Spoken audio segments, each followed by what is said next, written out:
Les cryptopreneurs, c'est Christian et bienvenue sur les affranchis. Nous allons couvrir rapidement l'actualité des crypto-monnaies et de la blockchain. Bon, sur CoinDesk, qu'est-ce qu'on voit? Selon Gary Gensler, d'ici la fin de septembre, il pense que tous les ETF Ethereum devraient être totalement approuvés. Ok, il y a encore certaines personnes qui attendent des approvals et ils confirment que d'ici la fin de septembre, ce sera le cas.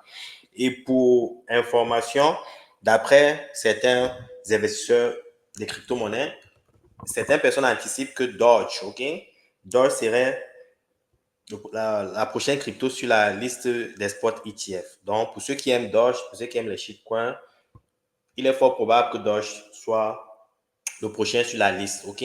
Je ne vous dis pas d'aller acheter Doge, hein, c'est juste les prédictions de certains analystes. Parce que certaines personnes espèrent que ce soit Solana, XRP et autres, mais la majorité des macro-investisseurs pensent que ça serait certainement Doge, ok?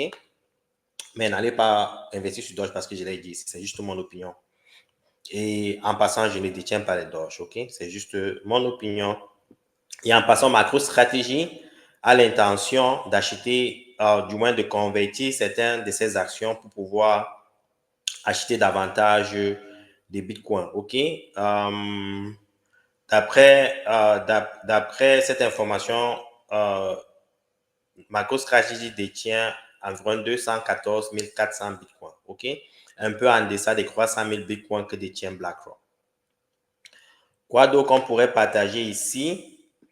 Donald Trump aimerait que tous les bitcoins qui sont minés, les restes des bitcoins minés se passent aux États-Unis. Vous voyez un peu comment il y a des très bonnes informations. Même si le marché ne réagit pas positivement par rapport à ces informations, il faut juste comprendre que la raison pour laquelle les gens ne peuvent pas investir, c'est parce qu'ils n'ont pas les moyens. Et après la sortie de la Réserve fédérale hier, le marché n'a pas vraiment réagi positivement et c'est ce qui était attendu. OK?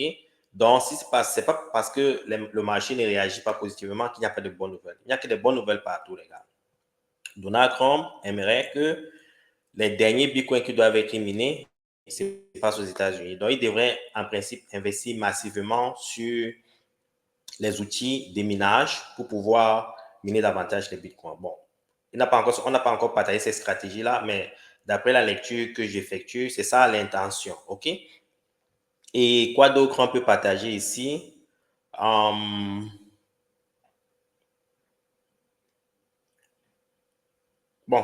c'est à peu près ça aussi. Crypto market have seen 12 billion of net inflow this year. Donc, le marché des crypto-monnaies a vu 12 000 milliards de dollars d'inflow cette année d'après JP Morgan. OK? Et ceci, en principe, a été encouragé par les spot Bitcoin ETF. Et comme je vous ai dit, les gars, le plus souvent, quand les institutions commencent à acheter un actif, ils le font avec prudence. Ça veut dire qu'ils analysent le marché, ils analysent la psychologie des investisseurs, la réaction des actifs par rapport aux achats et aux ventes. Ils observent. Dans cette période d'investissement des spots ETF, cet influx de fonds à travers les crypto-monnaies n'est une tentative, ok? C'est encore une période d'observation, d'inception.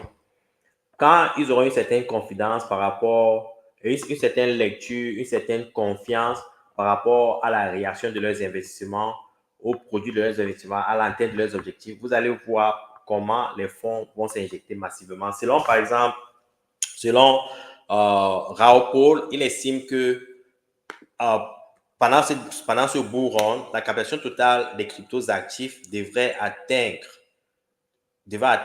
15 000 milliards de dollars. Nous sommes seulement à 2 550 milliards de dollars. Il estime que d'ici à là, on devrait faire minimum, les gars, nous devons faire minimum 15 000 milliards de dollars. OK? Donc, on devrait en principe être multiplié par 6 ou 7x. OK? Ça veut dire que, quel que soit le portfolio que vous détenez maintenant, il faut le multiplier minimum par 5 ou 6x. Pourquoi il dit quel que soit le portfolio que vous détenez actuellement? Parce que pendant le bull run, les gars, c'est pas important ce que vous détenez. Tous les actifs morts, même les crypto-monnaies qui sont mortes depuis des années, OK? Parce que quand le retail arrive dans ce domaine, le retail n'a aucune intelligence, aucune connaissance, aucune recherche. Ils achètent n'importe quoi. Tout ce qui monte, ils achètent seulement. Et après, on donne ça sur eux. Ils vont crier dans les quartiers qu'on les a arnaqués, OK?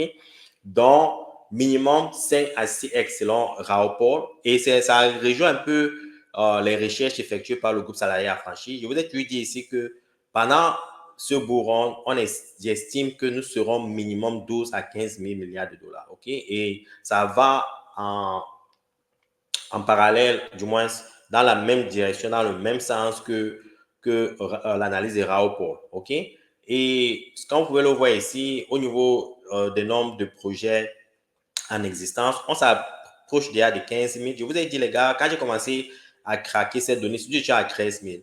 On va s'approcher des 15 000, on va s'approcher des 16 000. Et encore, pour ceux qui viennent d'arriver dans ce domaine, sachez que 95 à 99 de ces projets vont mourir. OK, la majorité de ces projets vont mourir. C'est pour ça que quand vous investissez, il faut faire ce qu'on appelle une gestion des risques.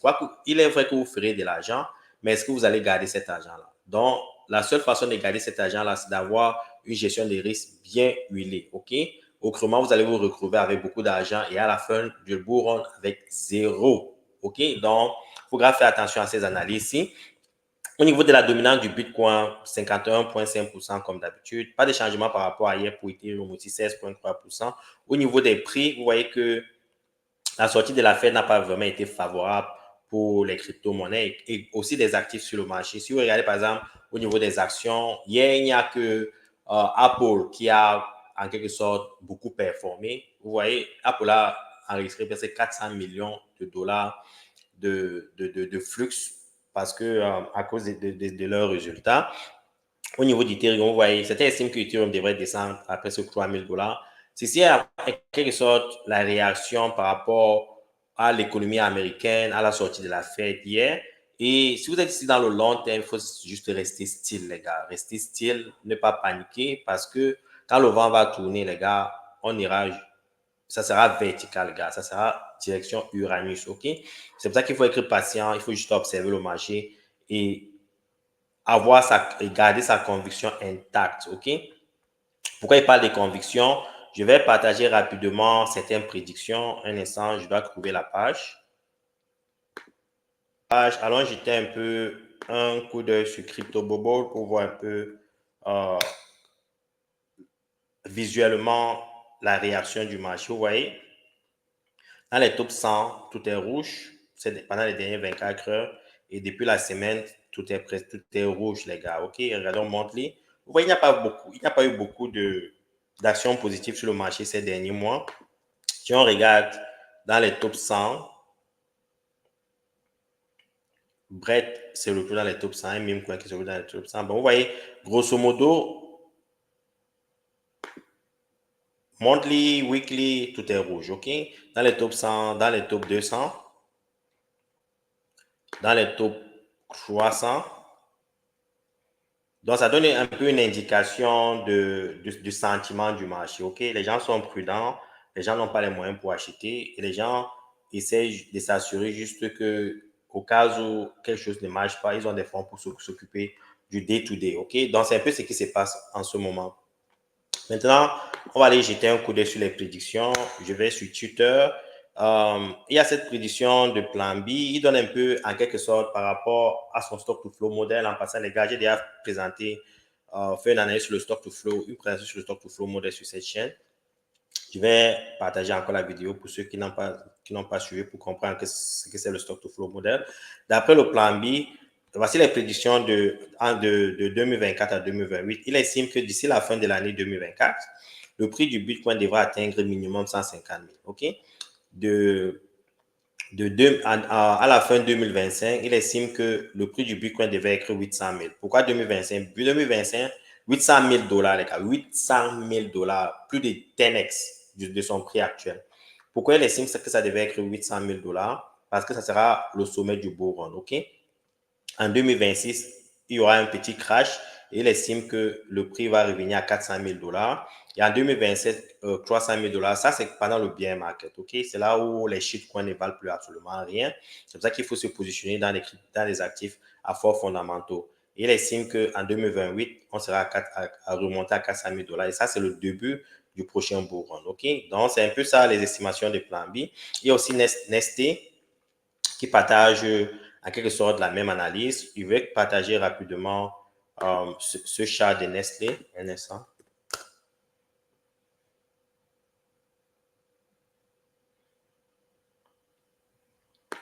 Nestlé.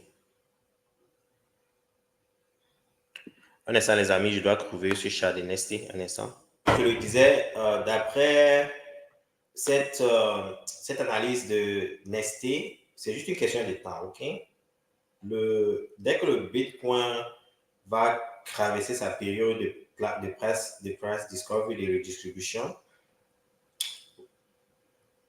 ça sera vertical, les gars. Ça sera vertical. Et c'est aussi une analyse que, quand je suivais tout à l'heure sur Coin Bureau, c'est exactement ce que Raoul Pal disait. Et ceux qui sont intéressés pour suivre cet entretien de Raoul Pal, je vous invite à suivre cette vidéo. Je vais le mettre en lien en description. Vous pourrez cliquer sur le lien, surtout pour ceux qui parlent anglais. Ok, c'est vrai qu'il est important de parler anglais, les amis.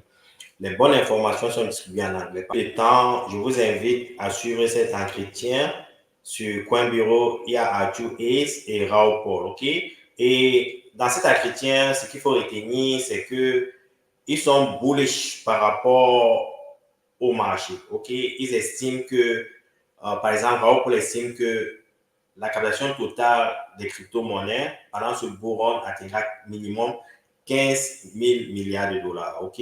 Il estime que d'ici 2032, ça devrait atteindre les 100 000 milliards de dollars. Et ceci est possible si tout est tokenisé, comme le dit Larry Finch de BlackRock. Si tout est tokenisé, il est fort probable qu'on arrive à ces montants-là. OK? Et aussi,